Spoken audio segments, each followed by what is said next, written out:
Hey, what's going on, Ramley? Welcome to the Ram Skinny here on the LAFB network. We are Los Angeles Sports. This is your daily dose of Los Angeles Rams news.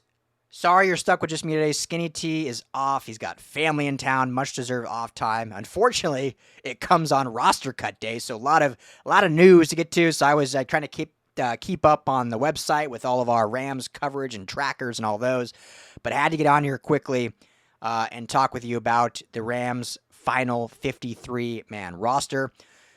If you can tell, I'm battling a cold.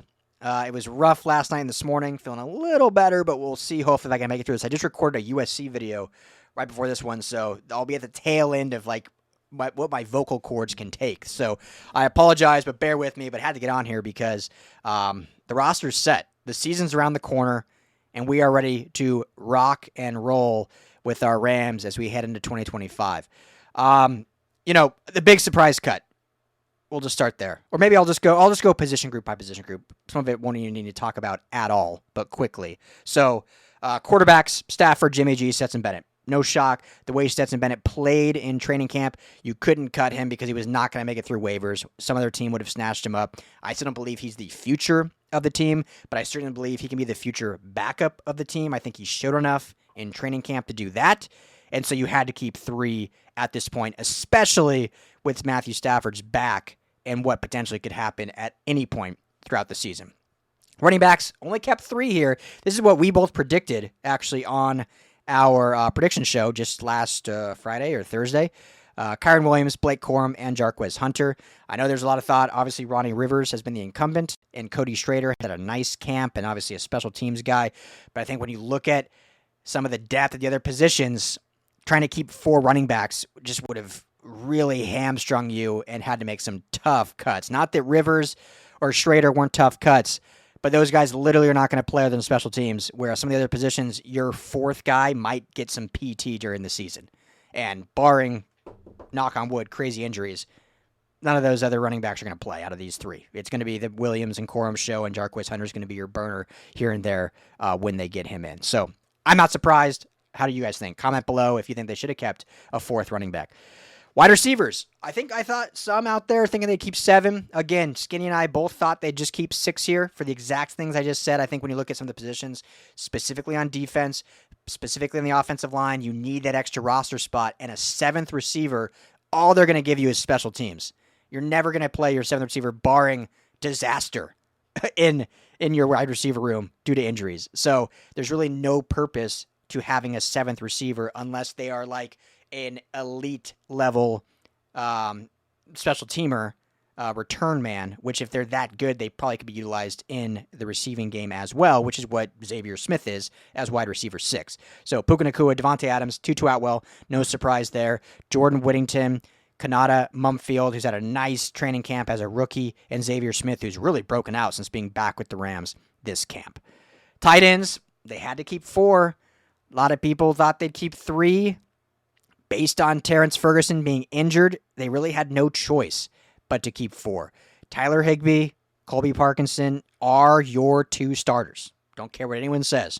Those are your 2 guys. 12 personnel, it's going to be those 2 guys. Tyler Higbee is your true tight end 1. Colby Parkinson is your true inline blocking tight end who gives you some flex as a receiver. Now, last year he was asked to do too much of that because of Higbee's injured. But if Higbee stays healthy, this year he can be the true inline blocker that he was brought in to be. Those are your 2 guys, no questions. Davis Allen has shown growth, gives you some depth that honestly, if had Ferguson not gotten injured, had looked good all during camp, had been able to keep up the speed as a rookie, learning the system, learning the playbook, Allen probably would be out. But because of his injury, Ferguson that is, got to keep 4 until Ferguson is truly, fully up to speed because I don't think he's game ready yet. All right, offensive line, there's 10 right now. As of now, Alaric Jackson, not on the injured list. He is set to practice, I think this week, if I'm not mistaken, and actually have contact. Which is until he has contact, I'm not confident he's going to play week 1. You're not going to throw a left tackle that has yet to have contact, that's recovering from blood clots, start the opener. So if he can have contact, the blood looks good, there's no issues there, then good to go. Obviously, everything else, he's healthy, so it'll just be how his body reacts to having contact. So, as of now, no IR for Jackson. If they did, it'd be obviously designated to return. He'd miss 4 games. But as of now, no. So, Jackson, Steve Avila, Coleman Shelton, Kevin Dotson, Rob Havenstein. No surprise. Those are your starting 5. Your 5 backups, probably in this left to right. DJ Humphries at left. David Quessenberry has tackle flexibility, but probably slates in more as a guard. Bo Limmer, your center. Justin Dedich, who I love, talk about all the time. I knew he was a lock. You heard it for your first. He was for sure a lock. Center and guard flexibility. And Warren McClendon Jr. has gotten a lot of praise from this Rams staff as his development has progressed this offseason. So he was a guy that was not going anywhere. They really love his development and how he's come to be, which made a guy like A.J. Akiri expendable, which I think was a little bit of a surprising cut at first just because he's been with the team now for a few years. But you're keeping 10 guys, so you can't keep more than 10. 10 is already a massive number for one position group. Defensive line. Excuse me. They keep 7. Another big number here. Poona Ford, obviously. Kobe Turner, Braden Fiske, obviously. Tyler Davis had a fantastic camp. Looked good in preseason, so that's kind of a no-brainer. Laurel Murchison, maybe a little surprised. But I think this more comes down to experience, being more of a veteran. They kind of kept him in this room versus maybe some of the younger guys that ended up getting cut. So I see that as like, here's a guy that's been with the team now a couple seasons, has been in the league a couple seasons, and gives us that veteran presence, but also maybe has some flexibility, but it's just kind of been there, done that when they have a very, very young room. I mean, think about how young this room might be, like the best defensive line room in football, but it also is the youngest, like by far. By far. I mean, they got, 2 guys that are going into year 3, 2 guys are going into year 2 as their starting 4. It's pretty remarkable. So, that I think makes sense there. Desjuan Johnson and Ty Hamilton, both guys I think had a great camp, great preseason. Love seeing Desjuan Johnson, really his maturation and his growth.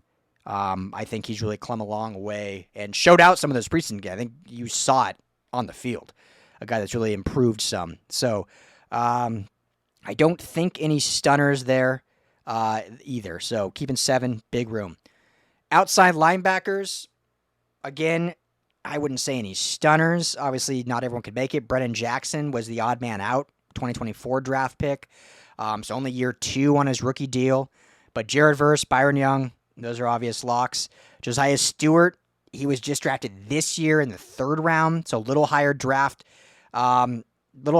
stock than Brennan Jackson, a little fresher as a rookie, still now 4 years on his contract.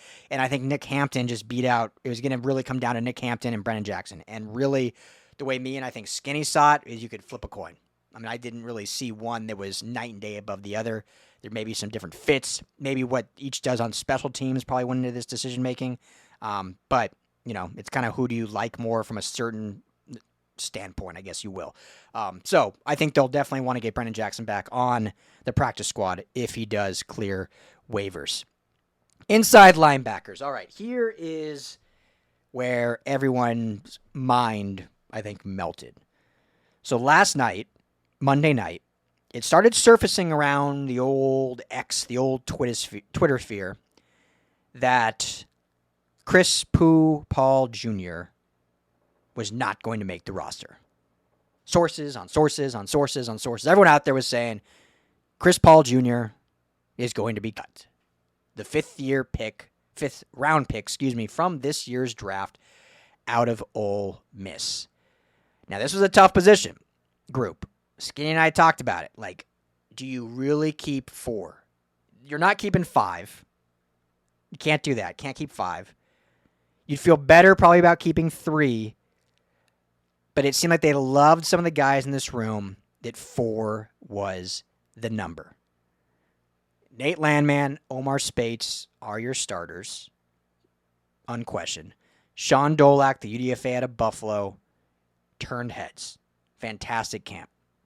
You loved him. That was going to be tough. So it felt like it came down to Dolak, Paul, and Troy Reeder. For the fan base, this was easy. Troy Reeder was the odd man out. He's been here, done that. He's not an absolutely terrible linebacker, but he's certainly not a real good one. No disrespect. He's kind of floated around, but he knows the defense. The teammates love him, and for whatever reason, the organization absolutely loves this guy. He's like uncuttable. They love this guy. So they vie for Reeder over their 5th-round pick on a rookie deal, Chris Paul. Now, McVay said something in his press conference about the guys they picked were based on versatility and different flex positions they could use him in and whatnot. Maybe they didn't see Paul Jr. as having any special teams versatility. I think it's very clear that Dolak was like a shoo-in. He did enough. They fell in love with him. His leadership qualities, all that. I think they fell in love with him. Why he chose to come with the Rams as a UDFA. With Paul Jr., it's interesting because, he was that leadership guy too. I mean, he was a leader on that Ole Miss defense. We did an exclusive interview with him. You can find on LFBnetwork.com, and he talked, that was like his number one thing, coming in and being a leader right off the bat, doing whatever he had to do to help the Rams. Leadership, leadership, leadership. And the other thing, to my knowledge, correct me if I'm wrong, someone will, I'm sure, because obviously Chris Paul is a rookie, he will have to go through waivers. Now, we'll see. If no one picks him up and the Rams can get him back in the practice squad, then no harm, no foul. Then this is all like a long diatribe for no reason. But to my knowledge, Troy Reeder, because he is a veteran, doesn't go on waivers. So the Rams seemingly could have waived him and then put him on the practice squad with no other team being able to sign him. I'm pretty sure that's how that works.